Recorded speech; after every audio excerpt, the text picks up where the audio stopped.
This is the fourth lecture on the course of linear algebra. In today's class, we will learn about associativity of matrix multiplications. That is, for any three matrices A, B, and C, which are compatible for multiplication, we have A times BC is equal to AB times C. Now, the main question remains, why do we need to do it? When I write 1 plus 2 plus 3 and ask you the answer, you promptly tell me that it's 6. But if you think closely, you did not add all these numbers at once. You either added 1 plus 2 first and then added 3, or you added 2 and 3 first and then added 1. So the question remains, which way is correct? You might be wondering that why is that even a question? We can surely see that both ways are same. Both ways are giving you the exact same answer. But if you think closely, that this is a property of the addition operation between real numbers. And certainly it is not true for any random operation. For example, if you can consider subtraction as a primary operation and not as opposite to addition operation, then we see that 1 minus 2 minus 3 is not same as 1 minus 2 minus 3. So subtraction is not associative. We need to specify the order of the subtraction operation to get our desired result. Now, from this point of view, for a newly defined operation like matrix multiplication, it is extremely natural to ask whether that operation is associative or not. Or, in other words, can we write ABC as unambiguously as we write 1 plus 2 plus 3? So without the brackets, it means we are not specifying any order of the operation to be carried on. That means whatever order you choose, either from the left or from the right, will give you the same answer. And this is what is known as associativity property. This is A times BC. Whether you start from the right, you will get the same answer if you start from the left, that is AB times C. Before jumping into the proof, let me make a small remark. In the later part of this course, when we will learn about linear transformations and identify matrices with them, you will see the proof of this fact, this matrix multiplications are associative, would become extremely trivial, as if there is nothing to prove at all.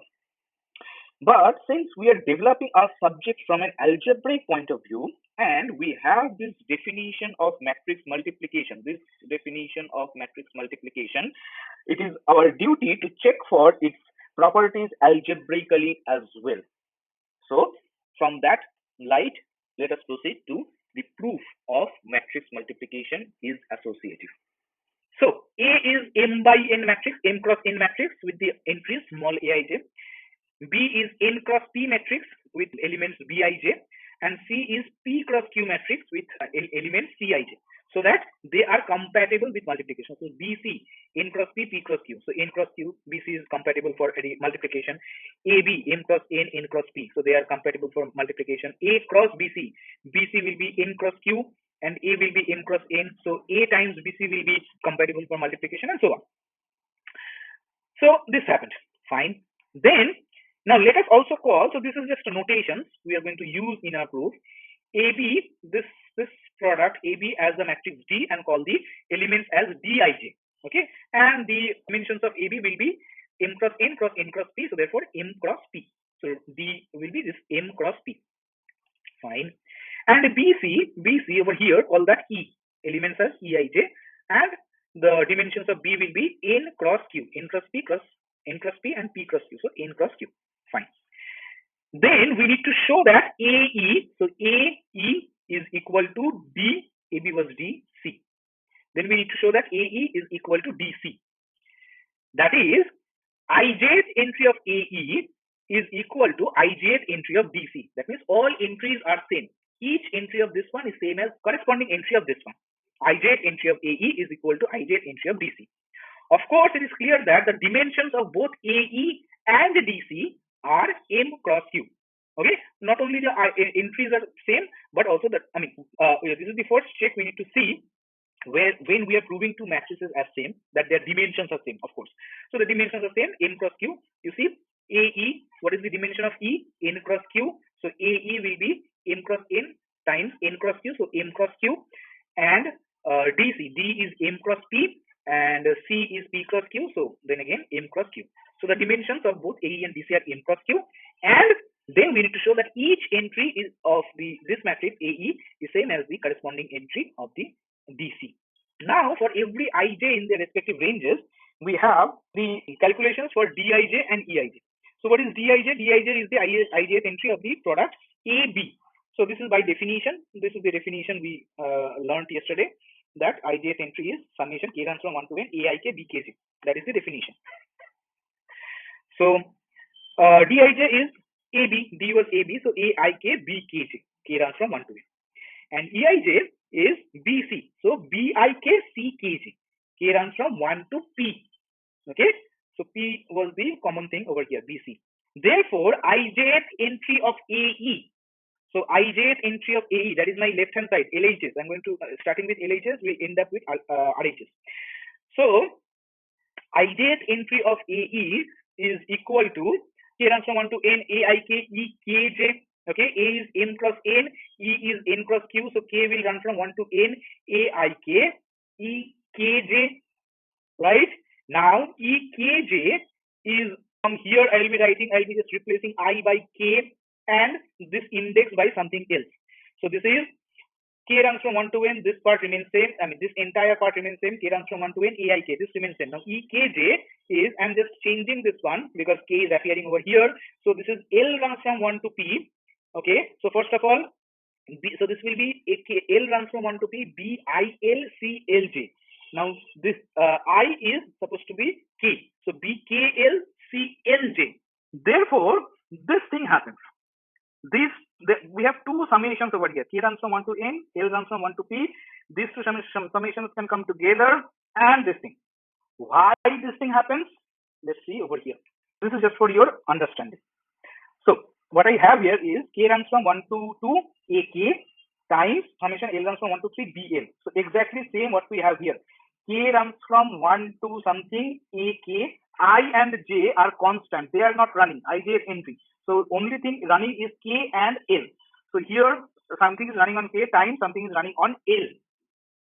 So here also something is running on K times each of them times something is running on L. By this notation, I mean K runs from 1 to 2, so A1 into summation L runs from 1 to 3, B1 plus B2 plus B3. So this is for K equal to 1, A1 times B1 plus B2 plus B3, and then for K equal to 2, this is A2 times B1 plus B2 plus B3. Now you see, I have just kept it over here and multiplied AK with BL. So just A1 B1 plus A1 B2 plus A1 B3 plus A2 B1 plus A2 B2 plus A2 B3. I have just pushed AK inside the summation sign. So this is K runs from 1 to 2, that is outside there. Now it is L runs from 1 to 3, AK BL. So you see A1 B1 plus A1 B2 plus A1 B3. Then K is running again, A1 A2 B1 plus A2 B2 plus A2 B3. Okay, so here this goes inside this summation sign.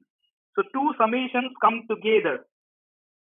So here AIK, BKL, CLJ, everything over here, and both the summations are hanging outside. So next step is I am writing everything arranged in the other way. See here the summation on K were first, and then the summation on L. Here I have switched them. Summation on L has come first, and summation on K has gone second. What is happening? A1 B1, A1 B2, A1 B3, A2 B1, A2 B2, A2 B3. What I have done here is I have collected things with B1 together. So A1 B1 plus A2 B1, A1 B2 plus A2 B2, A1 B3 plus A2 B3. So that is how this is happening. So K is running here first. So that means A's are running first. So A1 is and then A2. B1 is remaining same. Then A1, A2 both running for B2, and then A1, A2 both running for B3. So that is how these things are changed. Now see, both of them are same quantity, exactly same quantity. So this interchange, switching of the summations is also permissible. Next, what did we do? Okay, so here also we switch this thing. Then we have put a bracket. Let's see. So this one here if I write it B1 taking B1 common, so this is A1 plus A2 times B1, A1 plus A2 times B2 plus A1 plus A2 times B3. I have just introduced brackets in the right, and so we have done in the left as well. So summation k runs from 1 to 2 AK times BL. So this is A1 plus A2 times B1 plus A1 plus A2 times B2 plus A1 plus A2 times B3. Therefore, the first one and the last one, they are same. Okay, so the summation of K was first, then summation of L was second. So, and here summation of L is first and summation of K over K is the second. Okay, so these two things are same. So here also this introduction of the bracket is permissible. So now check what is this one, AIK BKL, summation K is running from 1 to N. See, this is how you see. Small a are entries of which matrix? Capital A. Small b are entries of which matrix? Capital B. So this will be an entry of AB. Now, which entry? See here, K is common. AIK BKL. This K is common. So forget about this K. So the row index will be I and the column index will be L. So this will be ILth entry of the product matrix AB. This is how you find out. So this is ILth entry of the product matrix AB. So therefore, L runs from P to A, 1 to P. This is remaining same. So this is ILth entry of the product matrix AB. Product matrix AB was D. So DILCLJ. Which entry of which matrix is this? Apply the same logic. Ijth entry of DC. This is your I. This is your J. So Ijth entry of DC. So this is Ijth entry of DC. So see, that is what we needed to show. Ijth entry of AE is equals to Ijth entry of DC. So this proves that matrix multiplication is associative. So the next one is, there are two very important matrices, namely the identity matrix. An identity matrix is a square matrix, sorry. Identity matrix is a square matrix with all the diagonal entries as 1 and every other entry as 0. Mathematically, if IN denotes the identity matrix of order n, then ijth entry of IN will be 1 if it is a diagonal entry, that is I equal to j, the row index equal to column index, otherwise 0. For example, I2 is this one. So this is 1 1 entry, that is 1. This is 1 2 entry, this is 0. 2 1 entry is 0. So 1 2, I equal to 1, j equal to 2. So they are not matching, that is why 0. I equal to 2, j equal to 1. They are not matching, so this entry is 0. Here this is 2 2 entry. Both are matching, so this is 1. Here this is 1 1 entry. So both are matching, so 1. This is 1 2 entry. So I and j are not matching. I is 1, j is 2, they are not matching, so this is 0. 1 3 entry, I equal to 1, j equal to 3, not matching, I, j are not same, so that is why 0. So only the diagonal entries are 1 and the rest are all 0. And this is the definition of that, ijth entry of IN. All of you know what is an identity matrix, but probably you did not see the definition of this way. You have an exercise for after this. Show that if A is an n by m cross n matrix, then A times IN is equals to A and IN times A is equal to A as well. Okay, A is m cross n matrix, which is a rectangular matrix, not necessarily a square one. If you have to multiply an identity matrix from right, it has to be of order n, and if you have to multiply from left, it has to be of order m. So use this definition of identity matrix and show that this thing happens. And this proof I am asking in terms of the complete algebra in this way, using this definition and using this way, the ijth entry of A times IN equal to ijth entry of A. That is what you should prove. Okay, this is identity matrix. It works like 1 in the multiplication. Whenever you multiply with identity matrix, you end up with the same number, same matrix. The next type of matrix is zero matrix or the null matrix. It has got all its entries as 0. It is usually denoted by O, then m cross n.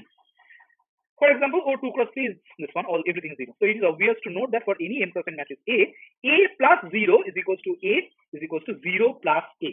Null matrix of m cross n, same order of A, of course. Now, something to note here is, can you tell me why did I write A plus the null matrix and then null matrix plus A? This one is actually redundant. We do not need to write this way. But whenever we are defining an operation, we cannot expect that from the very beginning that it will behave like 1 plus 0 is equals to 0 plus 8. Just like subtraction operation is not commutative. This is called commutative.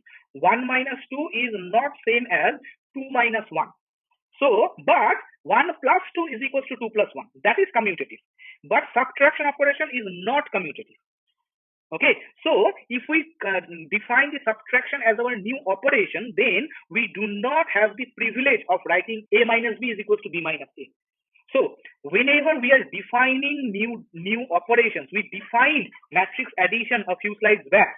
Okay, so we cannot expect that to be commutative. This is called commutative from the very beginning. But in this particular thing, it happens. But I mean, we maintain this practice to write both of these two things together. That A plus 0 and 0 plus A, assuming that plus is not commutative.